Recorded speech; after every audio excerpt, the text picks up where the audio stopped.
नमस्कार साथियों, पहले तो आप सबको राखी की शुभकामनाएं। और जो अपने पिछला टॉपिक बात की थी हीमोग्लोबिन,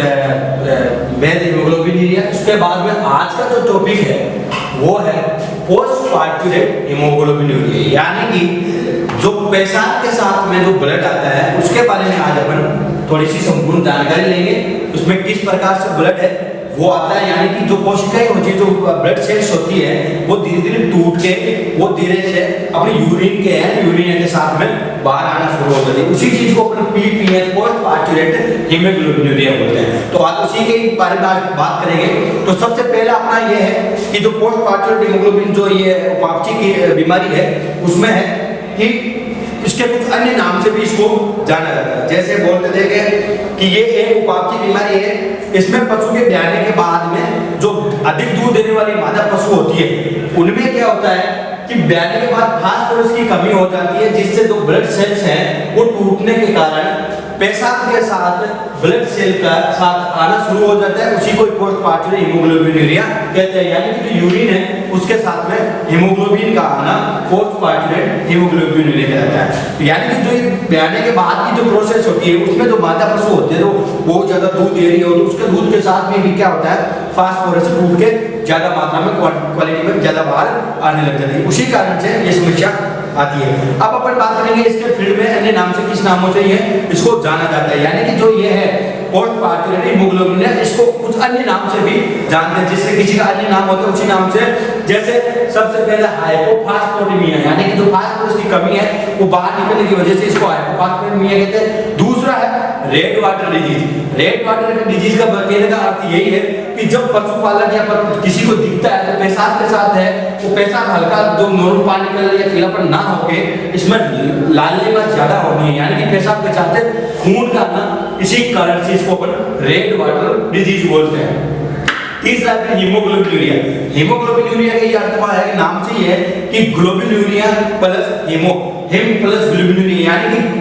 पेशाब के साथ में यूरिया के साथ में हिम HB का आना, यानी कि हीमोग्लोबिन का आना पोस्ट पार्टुरेट हीमोग्लोबिन कहलाता है। तो यही है पोस्ट पार्टुरेट ग्लोबिनुरिया। अब अपन इसके बारे में कारण के बारे में एटियोलॉजी के बारे में जानकारी लेंगे कि यानी कि वो कौन से कारण हैं जिसकी वजह से ये समस्या क्रिएट हुई। तो सबसे पहला अपन कारण लेते हैं कि यह बीमारी मुख्य कारण है पशु के फास्फोरस की कमी का हो जाना तथा कुछ ऐसे कारण हैं जिनकी वजह से ये समस्या होती है। जैसे पशु के बॉडी में फास्फोरस की कमी होना, यानी कि पशु की बॉडी है उसके अंदर जो कंटेंट फास्फोरस है उसकी कमी हो जाना। दूसरा है कि जमीन या फिर चारागाह में भी फास्फोरस की कमी होता है। जिस चारागाह में या जिस जगह पशु अपन गार्डनिंग करते हैं तो गार्डनिंग करते हैं जिस जगह में, उस जगह या उस चारागाह के अंदर फास्फोरस की कमी होना, उसकी वजह से भी फास्फोरेमिया हो जाता है। तीसरा है पशु के आहार की क्वालिटी का कम होना तथा पशु के आहार में निम्न चीजों का ज्यादा देना, यानी कि जो अपन पशु को आहार दे रहे हैं चाहे वो भात हो या फिर दलिया हो या ऐसी कोई सा भी चारा जिसमें फास्फोरस की कमी हो जाए, इसकी क्वालिटी धीरे से कमी हो जाए और उसके साथ में कुछ ऐसे कंटेंट पशु को है बहुत ज्यादा मात्रा में खिलाते हैं जिसकी वजह से ये समस्या क्रिएट होती है। जैसे कि पशु को गाजर, शलगम वे जो ये क्या बोलते हैं गोभी होती है, तो बंद गोभी है, बंद गोभी, शलगम, पकी हुई गाजर तथा अल्फा अपन जो अपनी भाषा में रिजगा बोलते हैं उसको अपने ऑथेंटिक भाषा के अंदर अल्फा नाम से जाना जाता है। यानी कि इन चीजों का पशु को बहुत ज्यादा मात्रा में खिलाना। जैसे कि पहले बात की अपने बंद गोभी, जो बंद गोभी होती है अगर उसको अपन बहुत ज्यादा मात्रा में खिलाएंगे, उसके साथ में शलगम है, गाजर है, वह रिजगा है, इन चीजों को बहुत ज्यादा देते हैं पशु को, तो ये जो इनमें दूसरी चीजों की ज्यादा जैसे आयरन को हो गया और कैल्शियम हो गया, इन चीजों के ज्यादा होने के साथ में जो मेन कंटेंट अपना फास्फोरस है उस फास्फोरस की कमी होना शुरू हो जाती है। उसके बाद में अपन देखते हैं कि दूध में अधिक फास्फोरस का निकलना, यानी कि जब पशु को दुधारू पशु है तो ब्याने के बाद में अपन दूध निकालते हैं, उस समय क्या होता है कि जो पशु का दूध निकलता है उसमें फास्फोरस की बहुत ज्यादा मात्रा निकलती है। इसी की बात अपने पहले की थी, जो कैल्शियम जो जो फीवर था, मिल्क फीवर, उसके अंदर अपन देख रहे थे कि उसके अंदर कैल्शियम है वो दूध के साथ में बहुत ज्यादा मात्रा में निकल रहा था। उसी हिसाब से इसमें जो फास्फोरस जो तत्व है उसकी मात्रा बहुत ज्यादा दूध के साथ निकल जाती है, जिसकी वजह से भी पीपीएन जैसी समस्या क्रिएट हो जाती है पशु में। आगे अपन लेते हैं कारण के अंदर कि अकाल पड़ना व पशु को सूखा चारा कम देना। अपन ये देखते हैं कि जब बरसात का मौसम हो जाता है या फिर ऐसी जो जिसमें हरा घास ज्यादा होता है, उसमें क्या होता है उस समय अपन पशु को तो सूखा चारा है जो ड्राई मैटर्स है उसके अपन मात्रा कम कर देते हैं। और जब कभी अकाल पड़ जाता है और पशु को लंबे समय तक भूखा रखते हैं या फिर पशु को काफी समय तक कुछ खाने को नहीं मिले तो उसकी वजह से भी ये फास्फेटमिया या फिर हाइपोफास्फेटमिया जैसी समस्या हो जाती है। उसी के साथ में एक ऐसा दूसरा एक कारण है जिसकी वजह से भी ये जो पीपीएच है वो हो जाती है, जैसे कि नाइट्रेट पॉइजनिंग, यानी कि जो नाइट्रेट तत्व होता है उसकी अगर पशु के बॉडी के अंदर पॉइजनिंग हो जाती है उसकी वजह से भी पीपीएच हो जाता है। और साथ ही में कॉपर यानी कि सीयू, कॉपर की बॉडी में कमी होना, उसी प्रकार से जिस प्रकार से फास्फोरस की कमी हो रही है। होता क्या है कि कॉपर ऐसा तत्व है जो कुछ चीजों के साथ में मिला होता है, जैसे जिंक है, अगर बॉडी के अंदर जिंक है तो वहां पर भी सीयू यानी कॉपर होना आवश्यक है। उसी के साथ में जैसे यहाँ फास्फोरस है तो फास्फोरस के साथ में सीयू का भी होना आवश्यक होता है। उसी प्रकार से अगर कॉपर की भी बॉडी के अंदर कमी हो जाती है तो पीपीएच हो जाता है। दूसरी बात जो लास्ट में अपन देखते हैं कि पशु को अधिक समय तक या लंबे टाइम तक पशु को भूखा रखे उसकी वजह से भी समस्या हो जाती है, जिसको अपन पीपीएच पोस्ट पार्चुरेट हीमोग्लोबिनूरिया के नाम से जानते हैं। तो यही सभी 8 प्रकार के कारण हैं जिसमें से अपने को पता चलता है इन्हीं कारणों की वजह जो समस्या है वो क्रिएट हुई है। तो अब अपन बात करेंगे इन कारणों के बाद में कुछ स्पेसिफिक लक्षणों के बारे में, यानी कि सिम्टम्स के बारे में। तो वो कौन कौन से सिम्टम्स हैं जो पशु को अपने को देखने को मिलते हैं, एक बार नोट कर लो।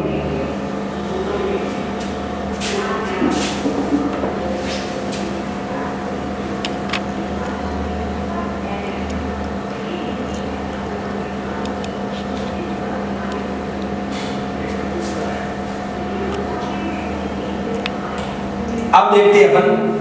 इनके लक्षणों के बारे में। तो लक्षण कुछ इस प्रकार से होंगे, जैसे मैंने अपने ब्लैक बोर्ड पे लिखा, व्हाइट बोर्ड पे लिखा है कि ब्लड में फास्फोरस का स्तर है जो 4 से 6 mg पर 100 ml, यानी कि जो अपने फास्फोरस है बॉडी में वो 4 से लेके 6 mg पर के 100 ml में, मतलब 100 ml ब्लड में ये 4 से 6 mg जो फास्फोरस है वो बॉडी में होता है। लेकिन इस समस्या के अंदर क्या होता है, इससे घटकर 0.5 से लेकर 1.5 mg पर 100 ml हो जाता है, यानी कि जो अपना फास्फोरस का स्तर है या लेवल बोलते हैं वो लेवल इतने से कम होकर इतना हो जाता है, यानी कि जो 4 से लेकर 6 mg था वो अब 0.5 से लेकर 1.5 यानी कि आधा से लेकर 1.5 mg तक ही रह गया है। तो ये भी सबसे बड़ा लक्षण अपने को देखने को मिलता है कि यानी कि फास्फोरस का स्तर है वो जो पहले था नॉर्मल कंडीशन में वहां से घटकर कम हो जाता है। उसके ब्याने के बाद पेशाब में खून आना, यानी कि मूत्र का रंग लाल से होकर भूरा तक हो जाता है, यानी कि क्या होता है जब पशु, इसीलिए इसको अपन बोलते हैं पोस्ट पार्चुरेट, यानी कि ब्याने के बाद में जब पशु ब्याह जाता है उसके बाद में क्या होता है जो पशु के ब्लड है वो एक नॉर्मली देखते हैं कि जब पशु जाता है तब उस समय लोचिया पड़ता है या ऐसी कारण से जिसमें पेशाब ब्लड आता है, लेकिन कुछ समय बाद में भी देखते हैं तो उसमें क्या होता है कि जो पेशाब का रंग है वो पीला या वैसा नहीं होकर उसमें बहुत ज्यादा खून की मात्रा होने की वजह से वो लाल दिखाई देता है, जिसकी वजह से अपन इसको रेड वाटर बोलते हैं, यानी कि पेशाब के अंदर जो पेशाब का रंग है वो लाल से धीरे धीरे कॉफी कलर यानी भूरा कलर का होता जाएगा। उसके बाद में देखते हैं इन सब कारणों की वजह से जो दूध की क्वांटिटी यानी जो प्रोडक्ट अपने को मिल रहा है, जो दूध है वो उसकी दूध की प्रोडक्शन में बिल्कुल कमी हो जाएगी, यानी कि दूध में एकाएक कमी आना। उसके बाद में चौथा अपन लक्षण के बारे में नजर डालेंगे तो भूख का कम लगना, पशु बिल्कुल सुस्त व डल सा रहता है तथा रिग्रेशन नहीं करता, यानी कि जुगाली नहीं करता है। पशु बिल्कुल ही कम मात्रा में जुगाली करके रिग्रेशन, नॉर्मल कंडीशन में जब पशु कुछ चारा या कुछ ऐसा चीज खाते हैं तो उसके अंदर वो पशु उसके बाद में जब फ्री रहता है तो वो रिग्रेशन करके उस चीज को जुगाली करके उसको पचाता है। लेकिन इस कंडीशन के अंदर जुगाली करना बिल्कुल कम कर देता। और एक सब चीज बात रहने की ध्यान देने वाली बात यह है कि इस कंडीशन में जो पशु का टेम्परेचर है वो बिल्कुल ही हिलेगा नहीं, वो बिल्कुल नॉर्मल रहेगा, टेम्परेचर में कोई भी बदलाव नहीं आएगा। उसी के साथ में तो बॉडी में हीमोग्लोबिन की कमी के कारण म्यूकस मेम्ब्रेन हल्की पीली व सफेद हो जाती है, जिससे जॉन्डिस भी हो जाता है। यानी कि जो अपन देखते हैं जब ये समस्या पशु में क्रिएट होती है तो उस समय क्या होता है, तो हीमोग्लोबिन है उसकी अगर बॉडी के अंदर कमी हुई है तो उसके कारण जो अपनी म्यूकस मेम्ब्रेन, जो चाहे आंख की म्यूकस मेम्ब्रेन ले लो, होठों की ले लो, या किसी भी चीज की जो म्यूकस मेम्ब्रेन या स्लेश में झिल्ली है वो बिल्कुल हल्की सी पीली से सफेद की तरफ होती जाएगी और इससे की वजह से एक नया रोग जुड़ जाता है जिसको अपन जॉन्डिस बोलते हैं। इस समस्या से जॉन्डिस जैसी समस्या भी पनप सकती है। इसके बाद में देखने वाली बात यह है कि अगर अपन इससे देखें तो उसमें क्या होता है, गोबर है वो बिल्कुल हार्ड है, यानी कि कठोर गोबर है। मतलब नॉर्मल अवस्था में जो नॉर्मल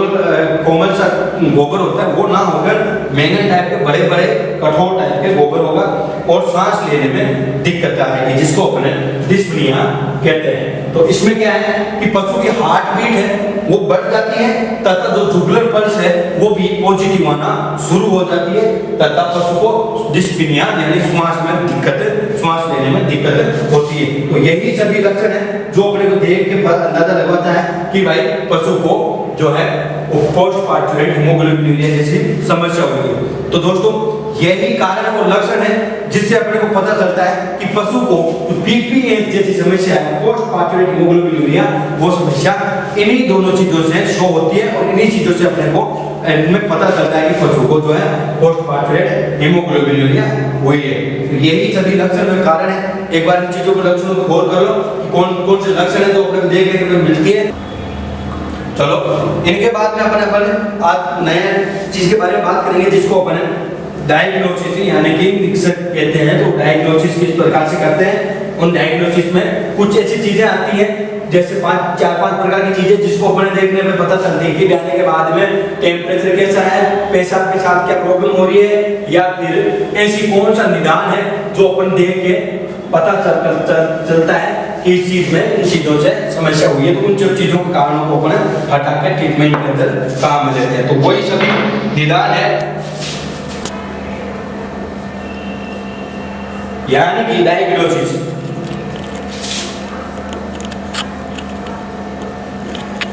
डायग्नोसिस किस प्रकार से करते हैं, वो इस प्रकार से कि अन्य बीमारियां जिसमें हीमोग्लोबिन होता है उनमें निम्न प्रकार के अलग अलग रूप से पहचाना, यानी कि डायग्नोसिस का अर्थ होता है किसी चीज को पहचानना। तो सबसे पहला होता है बेबेसियोसिस। तो बेबेसियोसिस में क्या है कि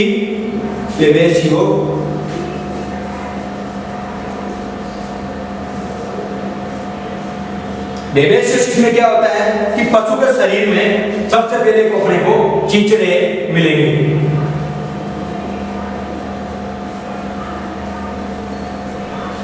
बॉडी पर बहुत ज्यादा मात्रा में अपने को टिक्स जो है टिक्स अपने को दिखाई देंगे। उसके बाद में तेज बुखार,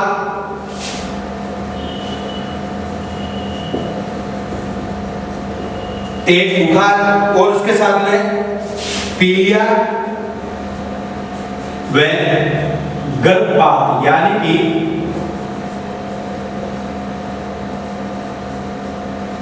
अबॉर्शन, यानी कि जो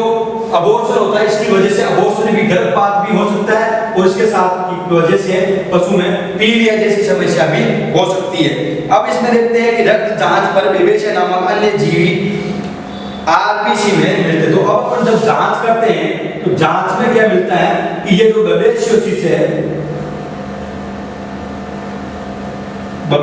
है वो आरबीसी में अपने को पाए जाते हैं। यानी कि जो बेबेसियोसिस में हम डायग्नोसिस करते हैं तो सबसे पहले देखते हैं कि पशु के शरीर में बहुत ज्यादा मात्रा में चींचड़े मिलेंगे और उसके साथ में पशु को तेज बुखार के साथ साथ पीलिया व अबॉर्शन जैसी समस्या भी हो सकती है। इसकी वजह से अपन जब जांच करते हैं तो जांच में क्या पाया जाता है, तो आरबीसी होती है उसमें बेबेसियोसिस के जीव मिलते हैं। उसके बाद में अपन देखते हैं प्रसव के बाद हेमोग्लोबिन यानी कि पीपीएच, पहला बेबेसियोसिस था, दूसरा पीपीएच में कि पशु के रहने के बाद दूध में कमी व तापमान सामान्य, यानी कि जो दूध है उसमें कमी लेकिन जो टेम्परेचर है वो बिल्कुल नॉर्मल पाया जाता है। अब इसके अंदर जब अपन फास्फोरस थेरेपी देते हैं वो यानी कि फास्फोरस थेरेपी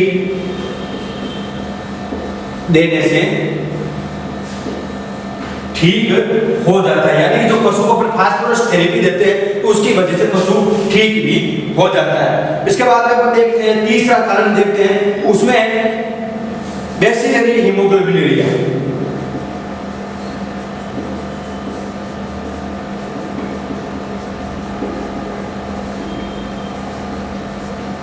बेसिलरी हीमोग्लोबिनुरिया में क्या है कि यानी कि एक का एक टेम्परेचर, सबसे पहली बात टेम्परेचर बढ़ता है यानी कि तेज बुखार। सबसे पहली बात कि इस बेसिलरी हीमोग्लोबिनुरिया के अंदर सबसे पहले टेम्परेचर बहुत ज्यादा बढ़ जाएगा जिसकी वजह से बुखार आ जाएगा। और रक्त की जांच करते तो क्लोस्ट्रिडियम हेमोलिटिकम यानी कि क्लोस्ट्रिडियम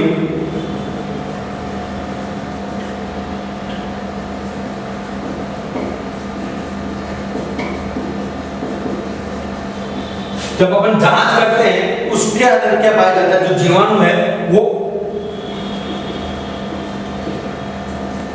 प्रेजेंट पाया जाता है। तो अपन बेसिलरी हीमोग्लोबिनुरिया के टेम्परेचर तेज बुखार होने के साथ में अपन जब इसका टेस्ट करते हैं तो टेस्ट के अंदर क्लोस्ट्रिडियम हेमोलिटिक के जो जीवाणु है वो पॉजिटिव यानी प्लस पाए उपस्थित होते हैं। इसके साथ में अपन देखते हैं चौथा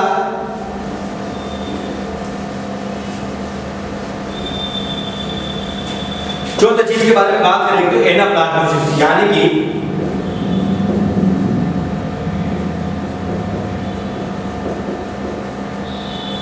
एनाप्लाज्मोसिस में क्या होता है कि रक्त की जांच में एनाप्लाज्मा मार्जिनेल नामक रिकेट्सिया परजीवी उपस्थित होते हैं। ये प्राय गर्मियों में वयस्क पशुओं में होती है, यानी कि जो रिकेट्स अपन बोलते हैं रिकेट्सिया,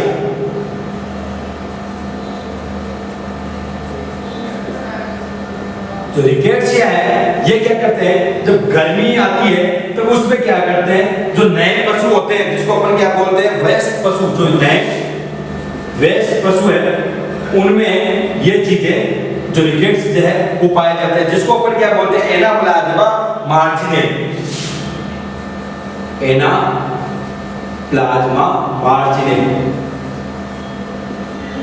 एनाप्लाज्मा मार्जिनेल नामक जीवाणु है जो वयस्क पशु में गर्मियों के समय रिकेट्स जैसी समस्या आती है और हीमोग्लोबिनुरिया नहीं होता है। इसके अंदर हीमोग्लोबिनुरिया नहीं होता क्योंकि पेशाब के अंदर कोई ब्लड नहीं है, लेकिन जब जांच करते हैं ब्लड में तब उसके अंदर क्या पाया जाता है छोटे पशुओं में कि एनाप्लाज्मा मार्जिनेल जैसी समस्या इनमें दिखाई देती है। उसके बाद में अपन देते हैं थैलेरिया, थैलेरियोसिस। थैलेरियोसिस में है कि फीमर में स्कैपुला के पास लिम्फ ग्लैंड में सूजन आ जाती है, यानी कि थैलेरियोसिस में क्या है, जो फीमर है, फीमर में स्कैपुला के पास की लिम्फ ग्लैंड जो अपनी जो ये स्कैपुला और फीमर है जो अपन नीचे देखते हैं तो उस फीमर के जो पास की जो लिम्फ ग्लैंड्स होती हैं उनमें बहुत ज्यादा स्वेलिंग दिखाई देती है, जिसमें अपने थैलेरिया पता चल रहा है। ये कम से कम जो कम उम्र के बच्चे होते हैं, कम उम्र के बच्चों में ये पाई जाती है। फिर लेप्टोस्पाइरोसिस,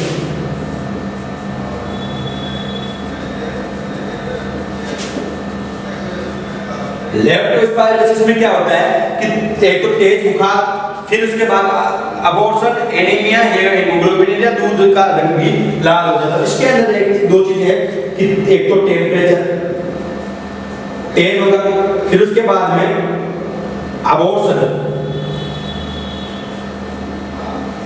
अबॉर्शन भी होगा, फिर एक नई चीज है एनीमिया, यानी कि खून की कमी भी होती है। उसके बाद में हीमोग्लोबिनूरिया,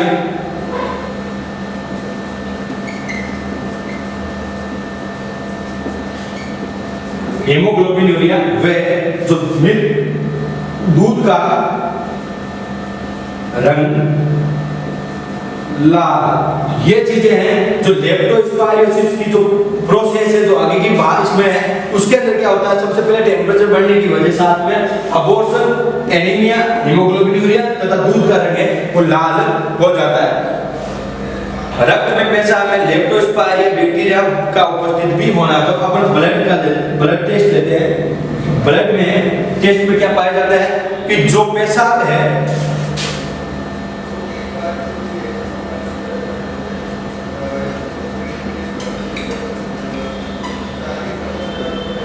जो लेप्टोस्पायरो बैक्टीरिया है,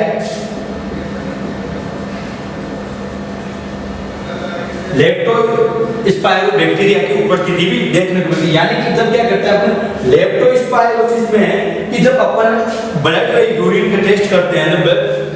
उसके अंदर क्या पाते हैं कि जो लेप्टोस्पायरो बैक्टीरिया है वो उपस्थित होते हैं, जिसकी वजह से उस लेप्टोस्पायरो बैक्टीरिया की वजह से अबॉर्शन है, एनीमिया, हीमोग्लोबिनूरिया व दूध का रंग लाल होना इसी बैक्टीरिया की कारण से होते हैं। तो ये सभी प्रकार के डायग्नोसिस है, पहचान है कि जब अपन इन चीजों की जांच करते हैं, जैसे कि अपने बेबेसियोसिस का किया, पीपीएस तथा बेसिलरी हीमोग्लोबिनूरिया, एनाप्लाज्मोसिस, थैलेरियोसिस तथा ब्लड में लेप्टोस्पायरोसिस की जब जांच करते हैं तो इनमें अनेक प्रकार के बैक्टीरिया पाए जाते हैं तथा उसके साथ में कुछ पहचान होती है, ऐसी पहचान जिससे अपने को ये पता चलता है कि पशु में यह समस्या हुई है। तो अभी इन्हीं डायग्नोस लक्षण व कारण को ध्यान में रखते हुए अपन इसका उपचार करेंगे, यानी कि जो पीपीएच का उपचार है वो किस प्रकार से करते हैं, ऐसा कौन सा कंटेंट है जो देते हैं इसमें, तो ये सब समस्या दूर होती है।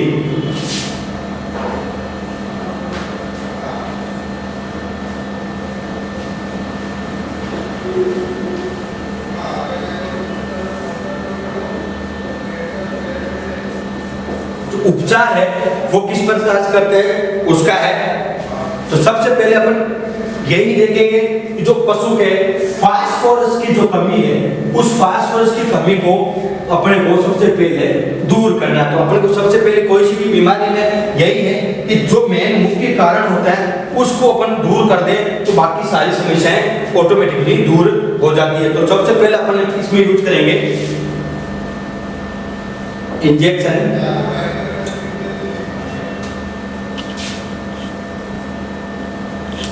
सोडियम एसिड फास्फेट, इसको अपन करते क्या है 20%, यानी कि 10 से 15 ml IVID दिन में 2 बार जो इंजेक्शन है सोडियम एसिड फॉस्फेट है उसको अपने को दिन में 2 बार 10 से 15 ml तक लगाना है। इसके बाद में कुछ इंजेक्शन और है, इंजेक्शन यूरेमिन। जो यूरेमिन है तो अपन क्या करते हैं कि यूरिन के अंदर जब ब्लड की चीजें ज्यादा आ रही थी उस चीज को अपन दूर करने के लिए अपने को 50 ml यूरेमिन जो है वो IV रूट से पशु को देना है। उसके बाद में इंजेक्शन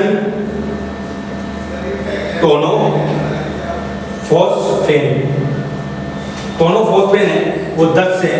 12 ml इंट्रामस्कुलर, और इसी के साथ में एक इंजेक्शन का आता है इम्फार्म, वो है उसको अपने को 5 ml IV रूट से पशु को लगाना है। और उसी के साथ में अपन BLS, RL या फिर विंडोज में से कोई सा भी है 500 से 1000 ml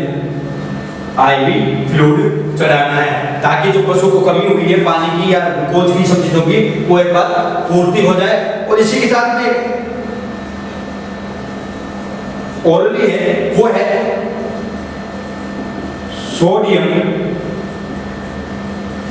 एसिड फॉस्फेट। जो अपन पहला इंजेक्शन था सोडियम एसिड फॉस्फेट है, उसको अपन 30 ग्राम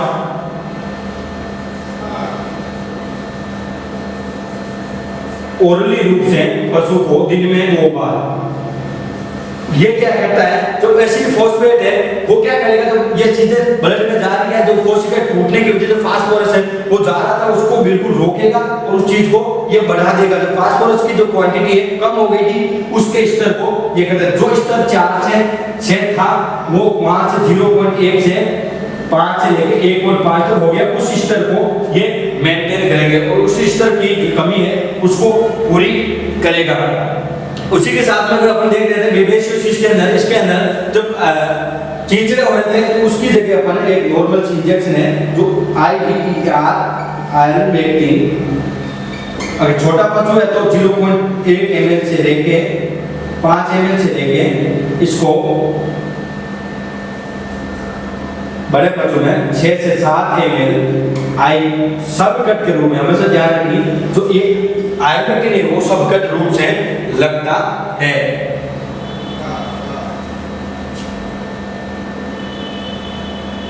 और पशु का आहार है उसमें फास्फोरस व बोन मील, जो हड्डियों का क्षोरण होता है वो दें, ताकि क्योंकि हड्डी के अंदर बहुत ज्यादा मात्रा में फास्फोरस होता है तो वो चीजें दूर करेगी और पशु को बहुत ज्यादा आराम की जरूरत होती है। तो दोस्तों जो आज का PPH का जो है मतलब फास्ट पोर्टेड हीमोग्लोबिन उसके बारे में आज इतना ही। इन्हीं ट्रीटमेंट की वजह से जो है वो सभी कमियां दूर होगी और पशु जो स्वस्थ होगा। तो ध्यान दें कि जब ऐसी समस्या अपने को जब भी पता चले तो तुरंत पशु चिकित्सक के संपर्क करें और जो डायरेक्शन दें और जो कंटेंट दें उनको पूरे से अपन उतारें, नियम दें और उन्हीं सब चीजों का ट्रीटमेंट कराएं। जय हिंद, जय Bharat. Click on the subscribe button to subscribe to our channel. Press the bell icon on the YouTube app and never miss another update.